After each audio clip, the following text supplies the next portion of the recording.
Welcome to Our Girl Relationships. We talk about the problems people face in their day to day lives. Let's start with the video.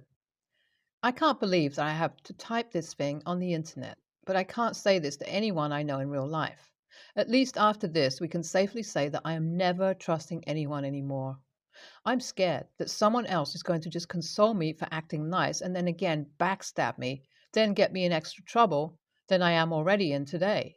Today, I received an old box from my aunt. She told me that it was something that belonged to my biological mother, aka her younger sister, who sent me to live a better life with her, and this is something that I am only allowed to open, so she saved it for me. And now, here I am, messing up my sobriety for a long ass letter my mother, who is according to this letter, dead. I have no idea because I was told my mom just left, and here it says before she dies. I don't know what's up, but here's the whole detail of the letter that I found in that box. My mom gave birth to me 23 years ago. Soon after I was born, she kept me for 4 months till my father was arrested, and then left me to live with my older aunt, aka her older sister, back in the city, where my aunt lived and worked with her family. I know these all seem too much to digest, and it is for me too, so let's unpack every bit slowly and get into every detail. My mother and her sisters grew up with an abusive father and a mentally unstable mother back in a semi rural area. So basically, the people back there were conservative and really male dominated. So my mom moved in with my aunt when she came to the city for her studies. My maternal grandmother was into drugs. So, tired of the whole circumstances back at home, my mom also got into drugs and was deep into addiction at just 15 years old. And at that time, my aunt was 20. In her sophomore year in college, she had her own job and place, so my mother decided to let go of this addiction and become a better person and continue her high school near, and her parents going to send money anyway, so my aunt took her in. My aunt and my grandparents weren't in speaking terms. They still aren't because she doesn't like the way they were so toxic, which they actually were, and I don't really blame her for this extreme hatred she has for them. So my mother moved in with her and started improving day by day. Didn't smoke or do drugs or take alcohol, was completely sober for the whole next 6 months. And that's where she started becoming worse and worse. She started dating my father, who was 24 years old at that time. Yes, a 15-year-old dating a 22-year-old. My mother loved him. He had different plans. They were together for 3 months before they found out my mom was pregnant with his child, and he got mad and beat the shit out of her, and then tried to push my mother from the stairs because she refused to go through abortion. I don't know how to feel about this, but I understand that a 15-year-old isn't responsible enough, but knowing that I was almost aborted kind of scared me to my heart. But knowing her situation, it would have been better that way. But the thought of it made me not take my life for granted. So, my biological father is behind bars because my mother's family reported him to the cops and he got arrested. That's an amazing thing that happened, and I wonder if he's still in prison. It's been 23 years since he was arrested, and I just don't know where to start, honestly. This all information that I got all at once is just confusing for my small break, and I just broke up with my boyfriend a month ago, and now this sucks. It was my birthday yesterday, and now I got to deal with this type of bullshit that I literally don't give a crap about. Or, no, actually, I do. It's just so much to deal with that my small brain can't take all this information at once. Where was I again? Yeah, so I learned that my mother was a teenage mom who was bad into drugs, and my father was a predator, pedophile, and assaulter. It's not a great day, but I will make through it. And to add drama to the whole crap happening in my life, I'm graduating in a week and this whole thing is messed up. My aunt won't ever tell me anything about my mother or father. She always said that they were back at home waiting for me and they sent me away because they couldn't afford to have a child. And the place they lived was surrounded by bad people. And deep down, I had this accumulated anger for them, so I never bothered with them and just didn't feel the need to reach out to people who never really cared for me. Why the hell would I check on them? I remember begging my aunt to call my mom for at least for me to hear how she sounds. But she would refuse and tell me my mom won't take the phone. She kept on treating me like a child for so freaking long that I always thought I would remain the 12-year-old girl I was while being stubborn about knowing my parents, but then, you all know, I gave up. The whole letter is too hard to think about. It's somewhere in the garbage box. I'm scared of everyone right now. My mom mentioned in that letter to beware of my aunt because now that I'm 23, she'll come for me, and that crap made sense because I got all the inheritance from my grandparents. As I mentioned earlier, they don't get along at all and are literally in terms where they don't speak to each other. So it makes sense that she would come for me. Look, I don't even know the letter is genuine or not, but I have a warm feeling about it, and I am so confused about everything, whom to trust and whom not to. The only family I have known is my aunt, and if she becomes and turns out to be a backstabbing bitch, then that's it. I'm already heartbroken that my boyfriend cheated on me, and now all this drama unfolding, and I have no idea how to deal with this. And I'm really scared. In the letter, it is written that I should pay my grandparents a visit back in my mom's hometown, and it has an address, so I don't know if this is a trap or something. The thing is, if my aunt had the box, she would have opened it and would be knowing whatever was written there. And again, I doubt that because the letter was deep inside the box, underneath, so many layers. So she must have missed it, and her eyesight has always been really bad. So maybe I should just go visit them and know who is telling the truth and who is not. Then again, I am scared for my whole life right now and can't decide what to do anymore. It's either I throw myself into the volcano or throw myself into deep waters. Please, just anyone help me out. I know I need to give you all more background, but I don't have all the patience for that. I just want to sleep and never wake up. I'm tired of trusting people, and every time I do, there's them waiting for me to sleep so they can bite my neck and hurt me. I'm tipsy. That's from where all these metaphors are coming from. So please don't make fun of me for this. And I have to get over this crap soon. And I need to find something that will actually help me out instead of just taking me in circles. I don't know why I chose to make this post today, but I kind of feel less miserable and screaming all this crap on the internet. This is my throwaway, so no one would recognize me anyway, so I don't really care that much about everything. Yet again, I just want to sleep and never wake up. Maybe see you soon. I don't know. I don't want to stop typing for some reasons. LOL. Anyways, good night, folks. Make sure your life isn't full of secrets like mine. Okay, 3 days update. I didn't want to continue this post, but I don't know. Now I want to, I guess. So basically, I went to that address. It was just 2 hours away. So me and my friends went there together. We were three, one guy and us two girls. He was there for safety. It was a pretty huge place and nothing like the letter said it would be. It was really cool and away from the city, but it was developed. We went to the address and surprisingly, it was a big house. I knocked and my grandfather opened the door and hugged me immediately. We had our moment. We all went in, and my grandmother was sweet, nothing like it said in the letter.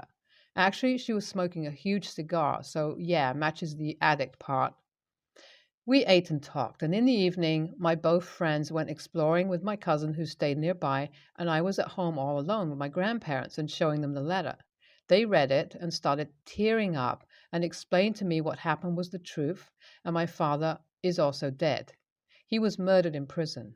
It kind of makes me sad that I have no parents left for me anymore. I didn't know them, but still, hearing that they are both dead just breaks my heart. So their story did match up with the one that is said in the letter. Then my grandmother showed me the pictures of my mom. I look exactly like her. She was so pretty, and her having a cigarette in her mouth makes her look cooler, to be more honest. I'm glad my mom was baddie, LOL. And I saw the videotapes of her playing with me. I brought everything back with me, and they are honestly the best thing ever. And I won't trade those things for anything. Then we started talking about my aunt, and she isn't as bad as you guys painted her as to be. She just wanted her part of the inheritance.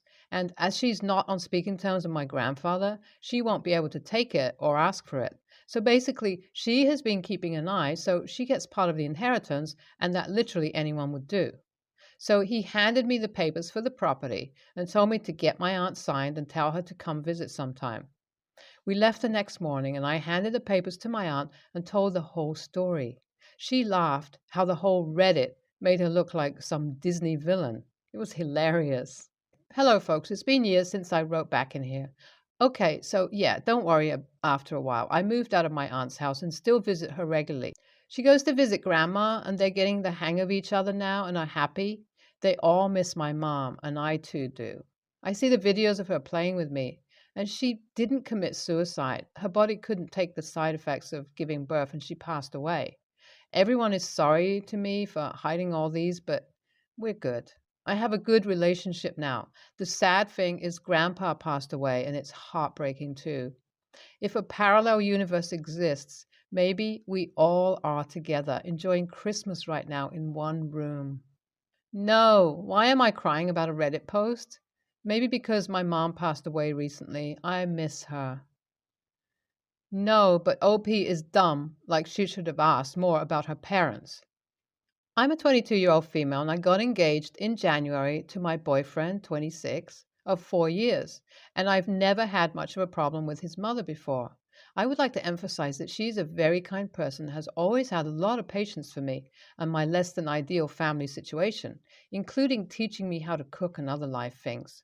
Recently, though, she's begun to send me and other family members text messages about wanting grandchildren. Her first text message to me was, "I'm so glad my fiance is marrying a girl with such light skin. You have such pretty babies."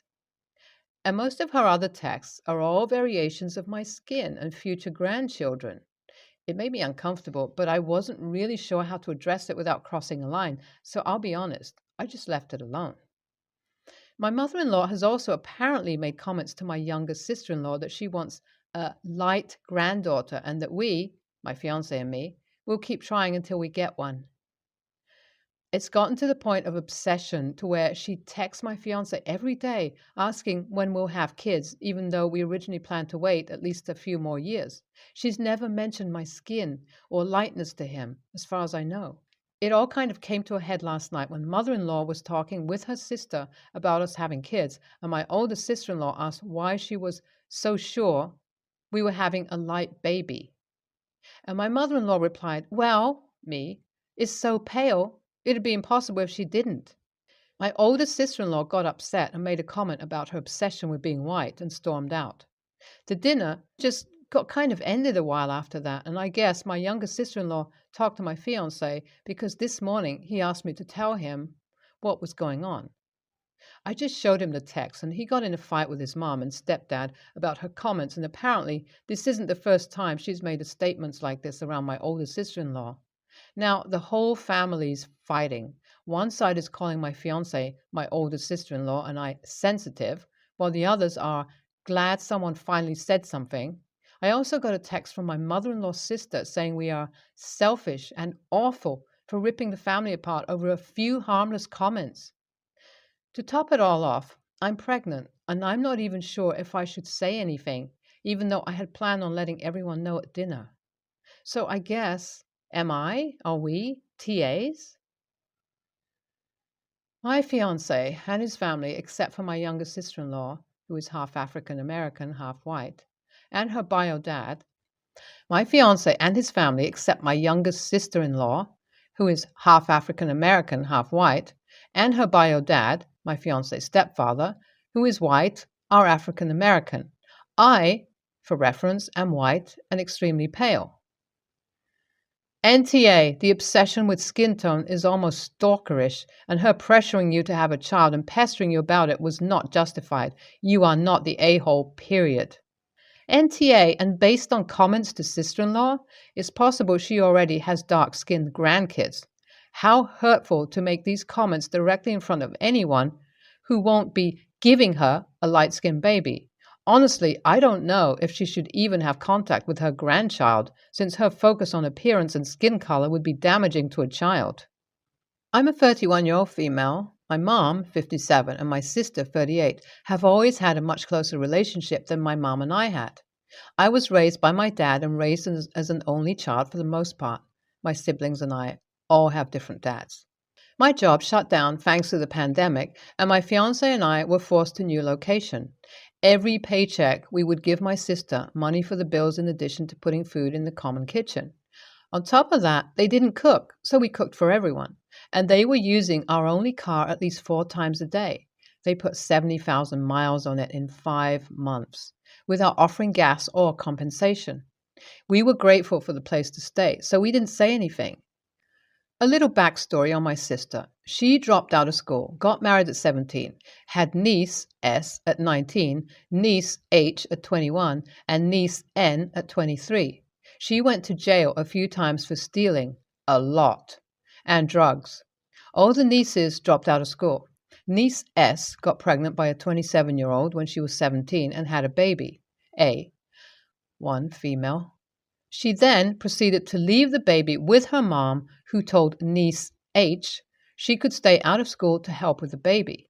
My sister and all my nieces do nothing but smoke cigarettes and weed and take pills. Yes, even the minors. They regularly sleep over at their boyfriend, girlfriend's place, and their mom doesn't want to put them on birth control because she's scared of seizures. But a vape is okay? None of them have a job. Anyway. My birthday came around. I woke up and wanted pizza, so I made pizza and ate it. I didn't share. Then I hear Sis yelling about how it's wrong that I ate in front of her starving kids.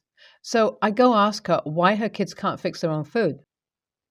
It turned into a shit show, and my fiance and I ended up leaving after Sis let niece H threaten our lives over pizza. We left. Days later, my mom tells me that Sis is saying we stole all of baby A's formula when we left. Somehow it magically didn't get brought up the day of the theft. I saw red, because never in a million years would we have taken anything, much less baby formula. Also came out that she claimed we never gave her a dime for staying there. My mom wants it all swept under the rug. I brought up to my mom that I was still angry, and she got mad at me, saying she just wants all her kids to get along. Then I told her I don't trust her to have my best interests at heart because she treats everyone the same regardless of how they act, and that as long as she continues to support my sister without holding her accountable, I don't count her as a safe person. Now she's not speaking to me. AITA? Also, the adult children getting along is completely out of mom's hands. It's nice that she wants that, but it isn't something she can control, and she doesn't have the right to demand it. NTA, but it sounds like you should call it CPS and inform them of the illegal drug use. I'm worried enough about underage teenagers being encouraged to take pills, but there's also an infant involved. All it takes is one over